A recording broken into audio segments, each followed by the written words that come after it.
The dog would not move. 3 days. That's how long Atlas sat in front of that fireplace. Marcus tried everything.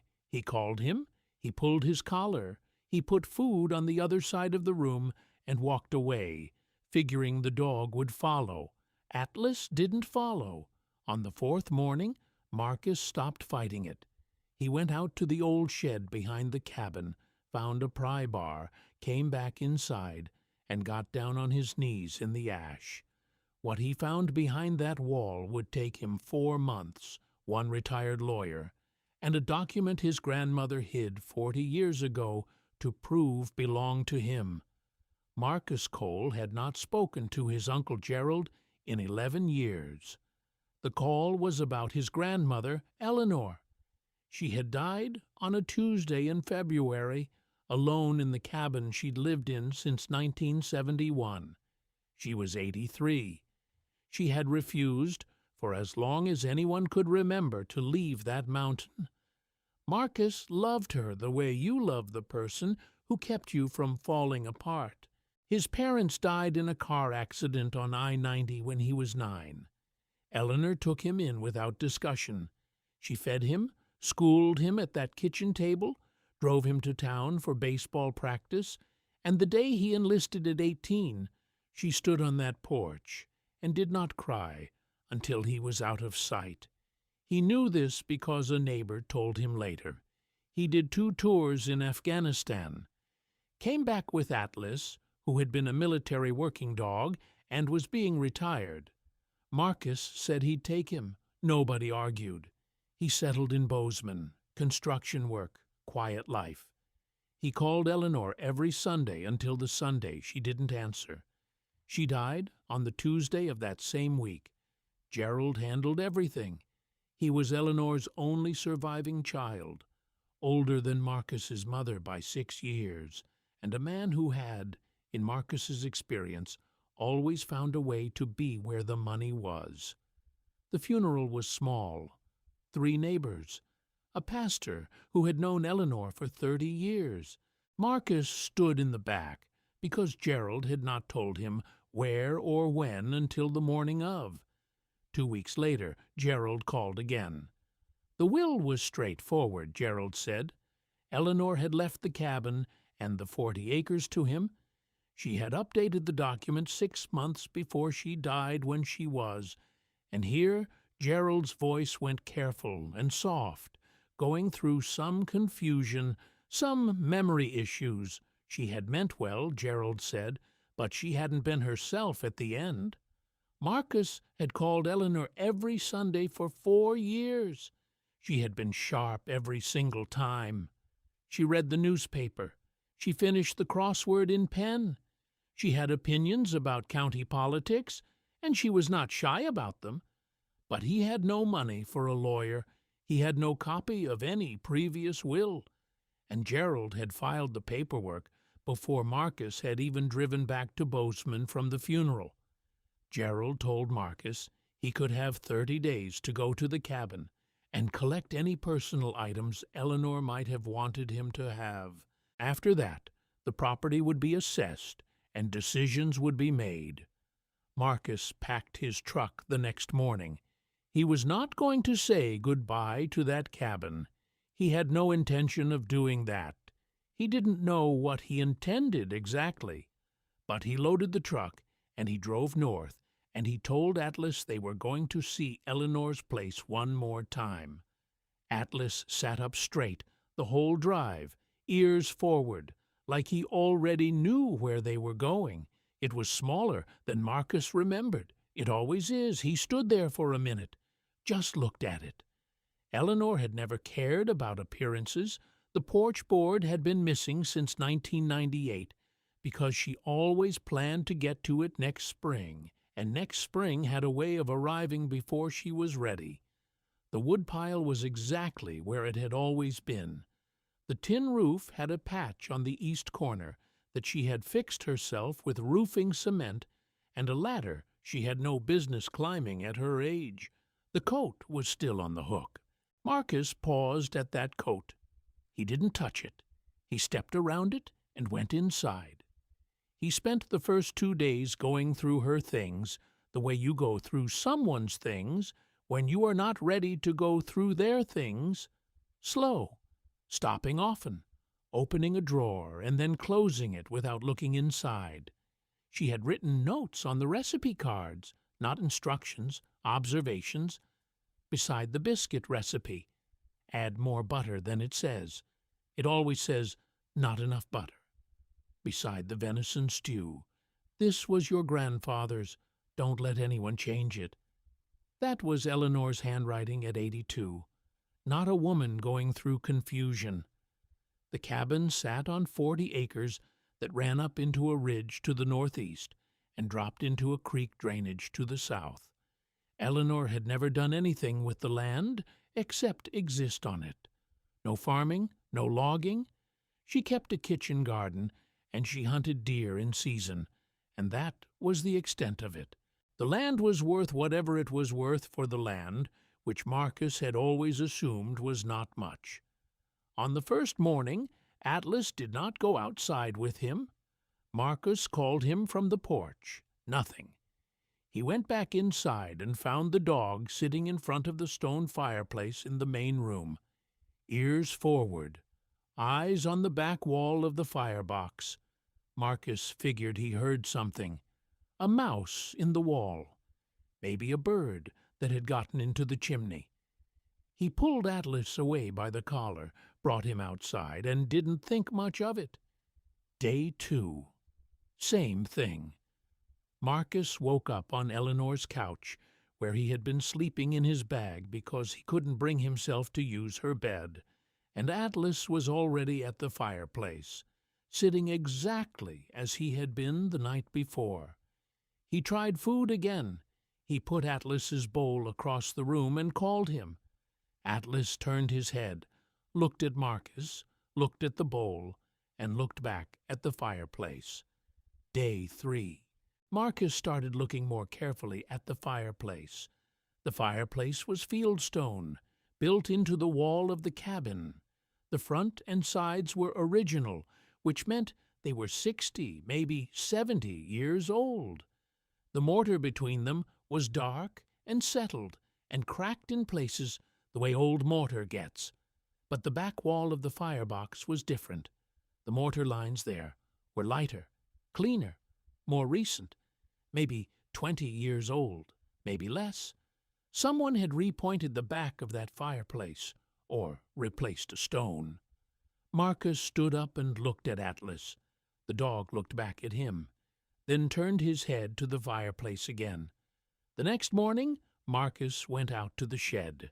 He found the pry bar and came back inside. He worked slowly. The stone in question was in the upper right corner of the back wall, about the size of a bread loaf. He worked the flat end of the pry bar into the mortar seam and pressed. The stone didn't move on the first try, or the 5th. Marcus worked at the mortar for over an hour, breaking it free in small pieces, working deeper into the seam, until finally, on a push that took most of his weight, he felt the stone shift. Behind the stone was a gap in the wall, not a structural gap, a space that had been cut deliberately, then sealed back. Wrapped in waxed canvas was a metal box, military surplus, the kind used for document storage in the field, olive drab with a rubber seal around the lid, dry as the day it was put there. Marcus sat in the ash for a long time before he opened it. He had spent 20 years of his life being told by the army to control his expectations, not to get ahead of what he actually knew. He tried to remember that now. He opened the box. He took the envelope first and set it aside. Then he went through the documents. The deed was straightforward. He had seen the legal description before, on county records Gerald had referenced. 40 acres, correctly described, Eleanor's name on it. The second document was different. It was a water rights claim, filed with the state in the fall of 1987, for a natural spring on the northeast corner of the property, at the base of the ridge. Eleanor had filed for appropriation rights to the water from that spring, surface and subsurface, under her name. Water rights in Montana are property rights. They transfer with the land or separately, depending on how they are held. Eleanor had registered hers separately, directly to herself, which meant they were hers alone to pass on. Clipped to the water rights document was a letter, business letterhead, Cascade Valley Development Group, dated 3 years ago. They had offered her $820,000 for the water rights, just the rights, not the land. She had written 2 words at the top of the letter in pencil, in her handwriting, then circled them. No, Marcus. She had been keeping this for him. She had known, or suspected, that Gerald would come for the property when she was gone. She had known about the spring and what it was worth, and she had hidden the documentation where she believed Marcus would eventually find it, if someone kept him away from it at first. But how would she expect him to find it? Marcus looked at the envelope with his name on it. He opened it. Eleanor had written the letter 5 years before she died. She had spoken with a property attorney at that time, a woman named Ruth Calloway, who had retired from practice in Cascade. Ruth had advised her on the water rights and on the will, and on how to protect the land if Gerald contested it after her death. Eleanor had done 2 things on that attorney's advice. She had filed a handwritten addendum to her typed will, signed in front of 2 witnesses from her church, leaving everything, the cabin, the 40 acres, and the water rights, to Marcus, and she had hidden the box behind the fireplace in case Gerald found and destroyed the addendum before Marcus could access it. The addendum was in the box, signed, witnessed, dated. Under Montana law, a handwritten codicil to a will, signed and witnessed, is legally valid. Gerald had presented a typed will. He had either not known about the addendum or had chosen to proceed as if it did not exist. He had $40 in his wallet and no lawyer, but he had Ruth Calloway's name. Eleanor had written it down. The morning after Marcus found the box, Gerald arrived. Marcus had not called him, had not told him he was still at the cabin. Gerald had simply shown up, the way Gerald always showed up, as if he had already accounted for every move you might make. Gerald was pleasant.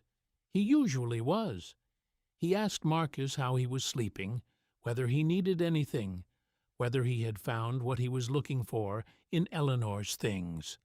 Marcus said he was fine. Gerald introduced the other man. His name was Philip Drent.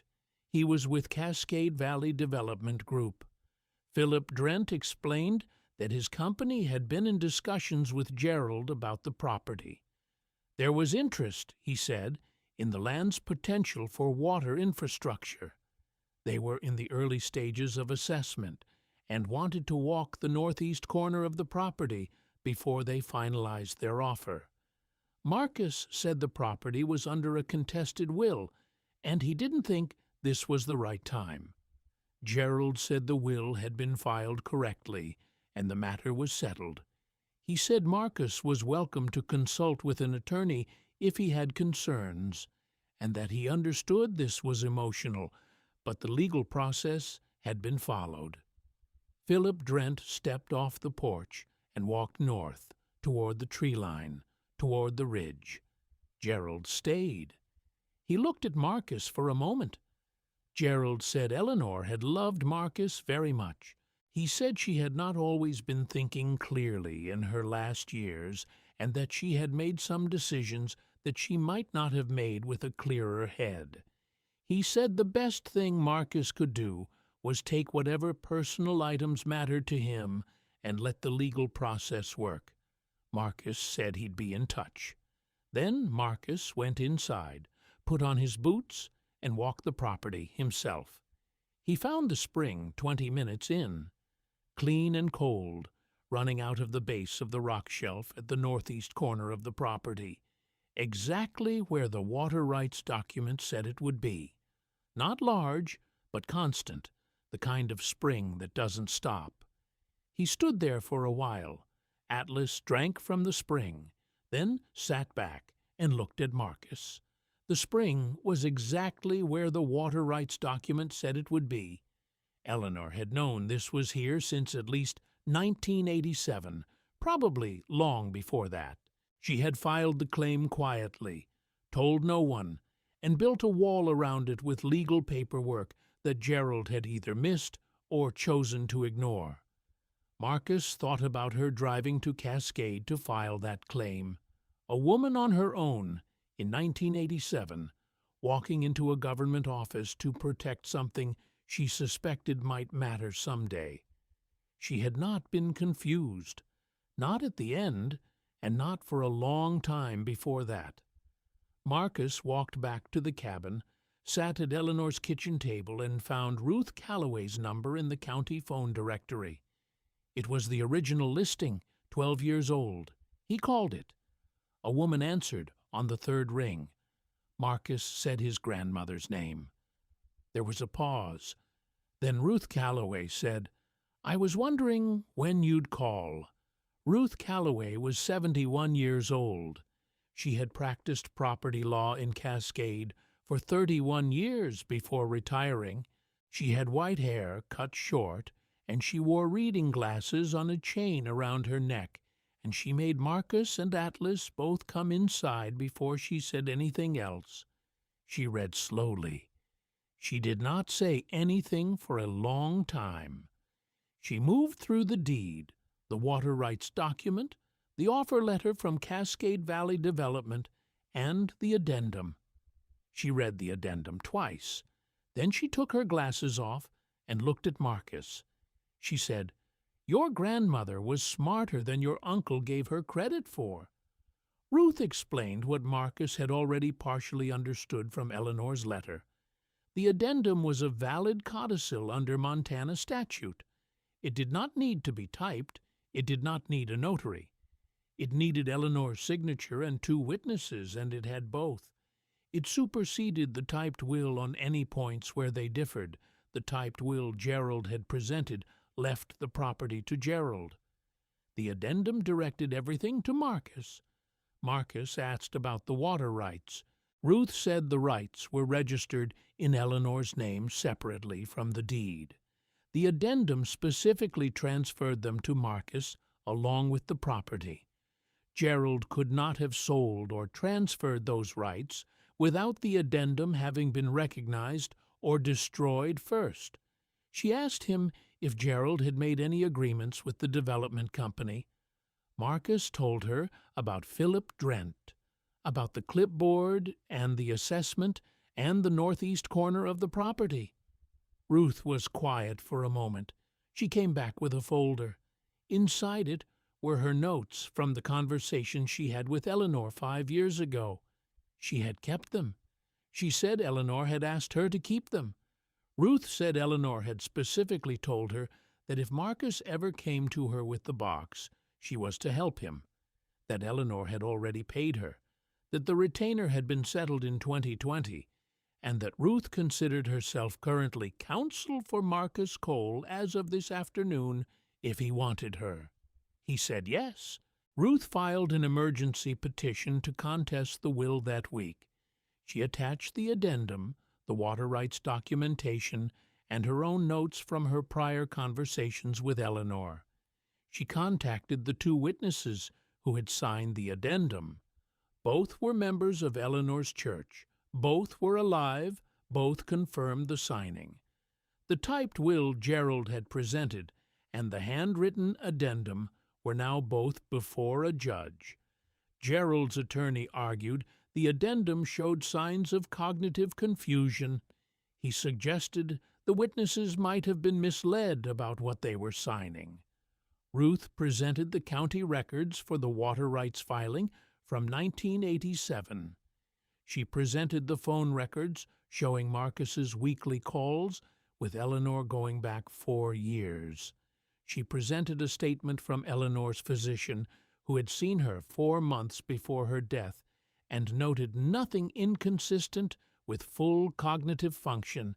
She also presented a letter from Cascade Valley Development Group to Gerald Cole, dated 6 weeks before Eleanor's death, outlining a purchase agreement for the water rights contingent on Gerald's control of the property after Eleanor's passing. Gerald knew about the spring before Eleanor died. He had already been in contact with the developer. The judge did not take long. The judge set aside Gerald's will and recognized the handwritten addendum as the controlling document. Marcus asked what that meant. Ruth said it meant the cabin and the 40 acres and the water rights were his. He didn't say anything. He had spent a long time in places where things could go wrong without warning, and where you learned not to react to good news too fast. He folded the papers, put them in his jacket pocket. Then he walked to the truck and sat in the driver's seat, and Atlas put his head in his lap, and they sat there for about 10 minutes. Gerald faced a civil fraud inquiry over the purchase agreement with Cascade Valley Development. He had represented himself to the development company as the property owner before the estate was settled, and he had entered into a contingent sale agreement for rights he did not legally control. The company withdrew from the transaction. Their letter to Gerald was polite and said nothing that could be used against them in court, but the effect was the same. Gerald was left with a fraud inquiry, legal bills, and no cabin. Marcus fixed the porch board first. It took him a Saturday afternoon. He drove into Cascade for the lumber and a box of galvanized nails. He took the coat off the hook by the door and hung it in the bedroom where he could still see it, and put a new hook up in its place for his own jacket. He patched the east corner of the roof properly. He got the wood stove working at full efficiency after cleaning the chimney, which Eleanor had not been able to do herself in the last few years. He replaced the kitchen window that had a crack in the lower corner. Each week, the cabin looked a little more like somewhere a person intended to stay. He called Ruth about the water rights. She connected him with a water resources attorney in Helena who specialized in natural spring appropriations. The rights were intact. The 1987 filing was clean. The spring was producing consistently. There were 2 companies interested, Ruth told him, both smaller than Cascade Valley Development, both with different proposals. Marcus took his time. He walked the property with the water resources attorney, who explained the environmental protections that would apply to any agreement and the limitations on extraction that would keep the spring intact. He read both proposals. He sat with them for 3 weeks.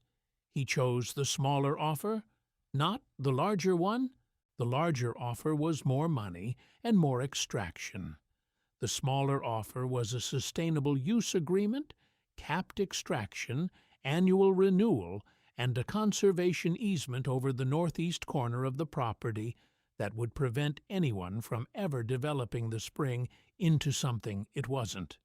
Eleanor had written "No, Marcus" on the developer's letter. He thought she meant no to the development, not no to everything. The water rights agreement gave him enough to keep the property, make the necessary repairs, and live without construction work for the first time in years. He did not leave. Ruth came for dinner once a month. She had known Eleanor for 40 years. She had stories Marcus had never heard, and she told them without sentiment and with occasional profanity, which made Marcus like her immediately. Marcus never replaced the stone.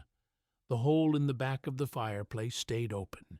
He didn't use that fireplace anymore, which meant the gap didn't matter for drafting, and he wanted to remember what was in there, not the box.